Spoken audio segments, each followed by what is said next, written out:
Salut à tous, on se retrouve aujourd'hui pour parler du grand 2 du chapitre numéro 7 sur les savons. On va parler aujourd'hui de la réaction de saponification. Alors autant le dire tout de suite, c'est la partie centrale de ce chapitre. Vous aurez peut-être besoin de regarder cette vidéo deux fois plutôt qu'une pour arriver à tout saisir. Alors c'est pas hyper compliqué, mais on va écrire pas mal de petites choses, il y a des équations chimiques et des définitions. Donc n'hésitez pas à repasser cette vidéo, histoire de bien tout comprendre, d'accord? Vraiment là on est dans le cœur du chapitre, après le reste ce sera un petit peu plus simple. Alors, on va commencer par quelque chose qui paraît assez évident. Vous avez dû regarder la petite vidéo que je vous avais donnée pour regarder la synthèse du savon, hein, le TP qu'on aurait dû faire. En fait, bah voilà, vous avez le protocole expérimental qui permet de faire un savon. Et premièrement, une définition. Quel nom porte la réaction qui permet de synthétiser un savon? Bon, bah, c'est un peu le titre du grand 2. Cette réaction, ça s'appelle une saponification. Donc la saponification, je vous rappelle que le mot sapo, ça veut dire savon en latin. Donc la saponification. La saponification et la réaction de synthèse du savon, d'un savon.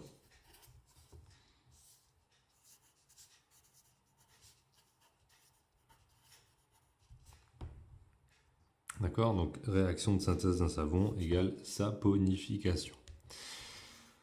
Petit 2 sur la réaction de saponification. Alors, je voulais vous dire quelque chose d'important sur ça, parce qu'on nous demande quels sont les réactifs d'une saponification.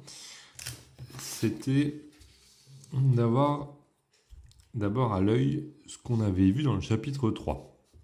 Regardez, on en avait parlé dans la dernière vidéo. Dans le chapitre 3, on avait parlé des esters et on avait fait une réaction qui était l'hydrolyse d'un ester. D'accord? C'est la réaction inverse de l'estérification. On prend un ester, on l'hydrolyse avec de l'eau. La réaction se fait dans les deux sens, hein, et vous obtenez l'acide carboxylique et l'alcool. D'accord? Donc si vous voulez faire un ester, vous prenez de l'alcool, un acide, vous obtenez de l'ester et de l'eau. Et si vous rajoutez de l'eau à un ester, vous détruisez l'ester, vous retrouvez l'acide et l'alcool.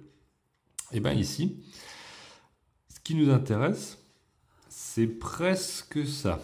Vous voyez là, vous avez un acide carboxylique. Bon, lui, il n'est pas dans le thème de notre chapitre. Mais ce qui est dans le thème de notre chapitre, c'est lui. L'ion carboxylate. RCOO-. Regardez les deux. RCOOH. RCOO-. Vous voyez pas un lien entre les deux là? Alors, vous avez deviné? Regardez. Si je vous les écris comme ça avec un slash, ça y est, tu vois plus rien. Voilà. Si je vous les écris comme ça avec un slash, je vais vous mettre de côté RCOOH, d'accord? Et de l'autre côté, RCOO-. Vous remarquez quoi? Bah oui, là c'est l'acide carboxylique, d'accord? Et ici, vous avez sa base conjuguée, qui est, on l'avait appelé comme ça, l'ion carboxylate.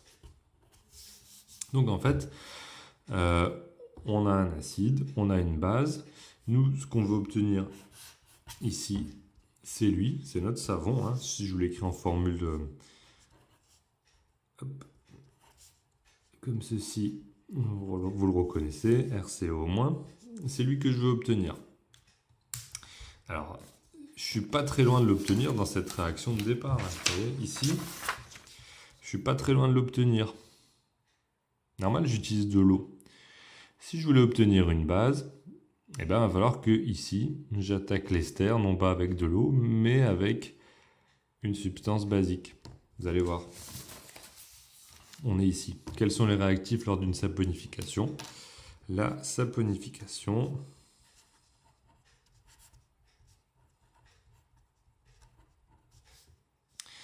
et la réaction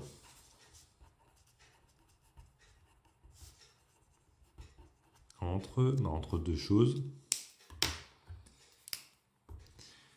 Entre un ester, d'accord, mais au lieu de le faire réagir avec de l'eau, ce qui me donnerait une hydrolyse simple, j'obtiendrai un acide, je vais utiliser la base conjuguée de l'eau, je vais utiliser une base forte.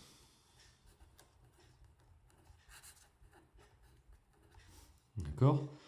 Et une base forte, vous n'en connaissez pas 150, il y en a une, c'est H au moins.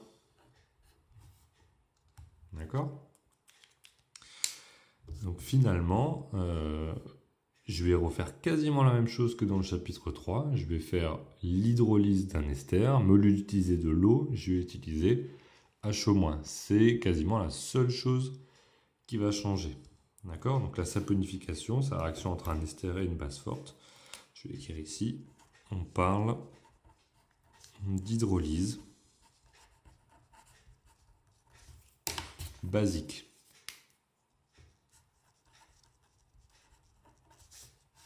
D'accord? Donc ça, si vous préférez, c'est le synonyme de saponification.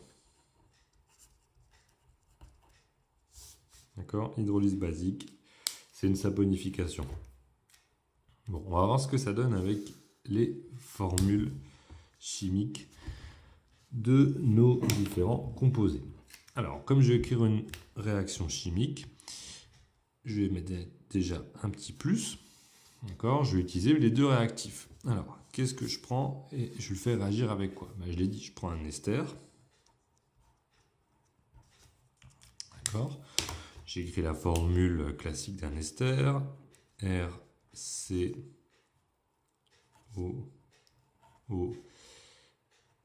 R'. D'accord, donc là, on retrouve la fonction ester. On va le faire réagir. Alors, j'ai dit qu'ici, c'était une hydrolyse basique. Je vais donc utiliser une base forte. Voilà. Alors, pour vous, il n'y en a qu'une de base forte. C'est les ions hydroxyde, H au-. D'accord? Donc, l'ion hydroxyde, il est ici. Et alors, réaction chimique. Est-ce qu'on va avoir une flèche dans un sens, une double flèche? Eh bien ici, c'est une propriété très intéressante de l'estérification. C'est une réaction qui se fait uniquement dans ce sens-là. C'est-à-dire que c'est une réaction qui va être une réaction totale. D'accord? L'estérification, l'estérification n'était pas totale. Il y avait toujours une réaction qui se refaisait dans l'autre sens. Ici, on va détruire complètement l'ester grâce à la base forte. Et on va obtenir deux choses. Alors, avant de parler des deux choses qu'on obtient, je vous remets juste ici le nom de cet ion. Ça, c'est l'ion hydroxyde. Voilà, avant que j'oublie. Ok. Donc, réaction totale, on obtient deux choses. Alors, regardez, je vais me caler sur ce qu'on avait vu dans le chapitre 3. Je vous remonte vite fait. On obtenait un acide et un alcool. Mais vu qu'ici, on est dans une hydrolyse basique, on ne va pas obtenir l'acide, on va obtenir la base conjuguée. D'accord? On va obtenir le COO-. Là, c'est parti. On obtient. Alors, regardez, avant de vous le noter, souvenez-vous toujours, le point faible de l'ester, ça se passe par là. Voilà, je vous le mets un peu en pointillé. Ici, on va obtenir donc RCOO-.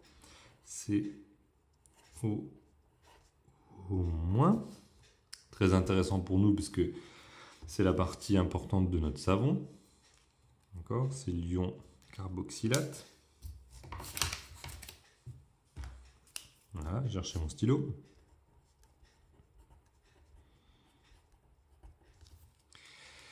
Et quoi d'autre? Ah bah oui, ça. On obtenait quoi dans l'estérification? On obtenait un alcool. Et bah ici, on va obtenir R' ici, qui va partir avec OH.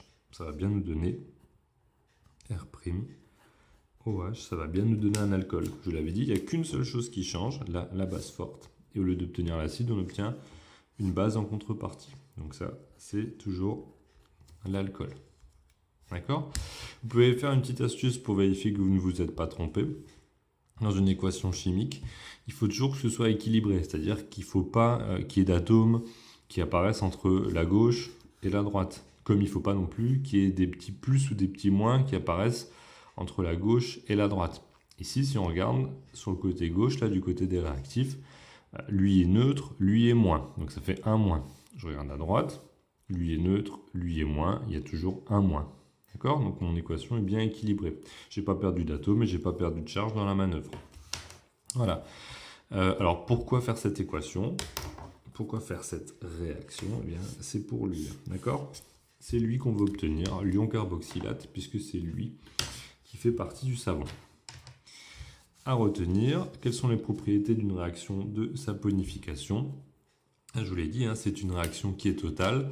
Par contre, le monde n'est pas parfait, cette réaction est quand même lente. Donc, la réaction de saponification est totale, mais lente.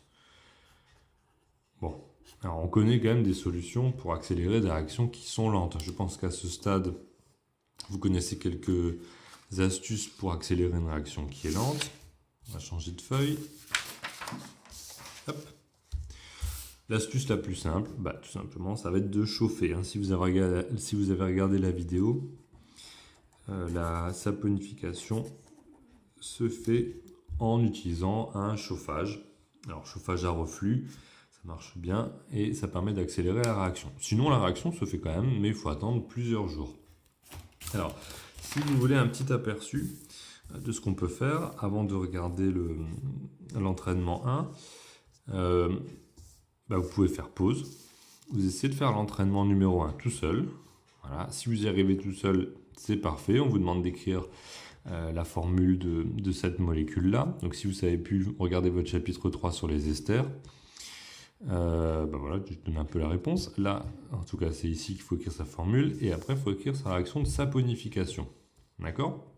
Donc, n'écrivez pas avec les R. Les R, c'est la façon générale d'écrire des molécules. Ici, dans un exercice, il ne faut pas écrire R. Hein, il faut appliquer aux molécules qu'on vous donne. D'accord? Donc, si vous arrivez tout seul, bravo. Vous aurez gagné un petit bonbon. Sinon, vous faites pause et vous regardez la correction dans quelques instants. D'accord? Allez, c'est parti. Moi, je lance la correction. À quelle famille chimique appartient le propanoate d'éthyle? Bon, alors ces molécules qui sont en OAT et en 2 fois, ce sont des esters. D'accord? J'avais donné la réponse tout à l'heure. On va écrire la formule du propanoate d'éthyle. Alors, la méthode était détaillée dans le chapitre 3. Je vous la redonne en accéléré. Je vais commencer par ça. Le propanoate, prop 3 carbones. Donc, j'ai écrit 3 carbones. 1, 2, 3. D'accord? Je me prépare à les relier. Et propanoate, dans ces esters, ça veut dire qu'on finit par cette partie-là. D'accord? Deuxième chose, l'éthyle, qui vient se greffer ici. Alors l'éthyle, combien de carbone? Il y en a 2. 1, 2. D'accord? Là, le boulot est presque fini. Je viens compléter les atomes de carbone qui sont malheureux, puisqu'ils doivent faire 4 liaisons. Je vous rappelle, hein, le carbone fait toujours 4 liaisons. On vient compléter avec des atomes d'hydrogène. Donc lui, il fait une liaison, il lui en manque 3. Lui, il en fait 2, il lui en manque 2. Lui, il fait ses 1, 2, 3, 4 liaisons, donc je ne rajoute rien. Ça, c'est un atome d'oxygène. Lui, il doit faire 2 liaisons. Donc là, j'y touche pas. Le carbone ici, il fait 2 liaisons, il lui en manque encore 2. Et lui, il fait qu'une liaison sur les 4. Je lui en rajoute 3. D'accord? On a écrit le propanoate d'éthyle. Bien. Question numéro 3, on va écrire l'équation de la réaction de saponification. Je peux déjà me préparer à mettre une flèche comme ceci, puisque c'est une réaction qui est totale. D'accord? Je peux l'écrire, ça fait pas de mal. Je vais commencer par mes 2 réactifs. Propanoate d'éthyle par les ions hydroxyde. Là, ça a été sympa, on vous a dit qu'il y avait des ions hydroxyde. C'est parti, on les note ici. ici, HO-. Et le propanoate d'éthyle, bon, je vais le recopier tranquillement de ce côté-là. Je vais l'écrire en brun. Hop. Alors, CH3, CH2, COO, CH2, CH3. D'accord. On repère le point faible. Alors ça, on ne le fait pas sur un gros trait parce que c'est nous dans notre tête qu'on va s'imaginer ça. La séparation va se faire ici. On va obtenir notre ion carboxylate. Alors CH3, CH2, COO-. D'accord. Plus cette partie-là qui va partir avec OH. Ça va donner... Alors attention au sens de l'écriture, le OH il va venir se greffer ici. Hein. D'accord. Donc je vais vous le faire comme ça. HO, CH2, CH3. Hop, ça y est, tu vois plus, c'est là. Bon, j'aurais aussi pu écrire comme ça, parce que des fois, il y en a qui veulent l'écrire dans l'autre sens. Ils ont le droit. CH3, CH2, OH, c'est pareil. D'accord? Voilà. Je vérifie que c'est bon. J'obtiens bien un ion carboxylate et j'obtiens bien un alcool. Ok? Ion carboxylate, il est ici. Et là, j'obtiens un alcool. Bon, voilà, donc vous avez fait une réaction de saponification à partir de cet ester qui est là. Voilà, donc si vous avez réussi à faire ça, bravo à vous. N'hésitez pas à revoir les parties précédentes pour arriver jusque-là. On passera ensuite à la partie saponification d'un corps gras. Alors vous allez me dire pourquoi un corps gras? Parce qu'en fait dans la nature, le propanoate d'éthyle, il court pas trop les rues, hein. Il y a très peu de molécules comme ça, c'est des molécules aromatiques, mais il n'y en a pas beaucoup. Hein. Il y en a très peu, par exemple, pour faire des arômes de pommes, de poire et tout ça. Mais ce qu'on va beaucoup retrouver dans la nature, c'est les corps gras en tant que matière première. On en a beaucoup, hein. Vous allez au supermarché, vous trouvez toutes sortes d'huiles, de l'huile d'olive, vous trouvez des graisses animales, végétales, tout ce que vous voulez. Et à partir de ça, on va pouvoir faire aussi un savon. Donc c'est plutôt pratique d'arriver à faire du savon à partir de matières grasses. On verra comment dans le petit 3 et ça, ce sera pour la suite. Allez, à bientôt. N'hésitez pas à poser vos questions.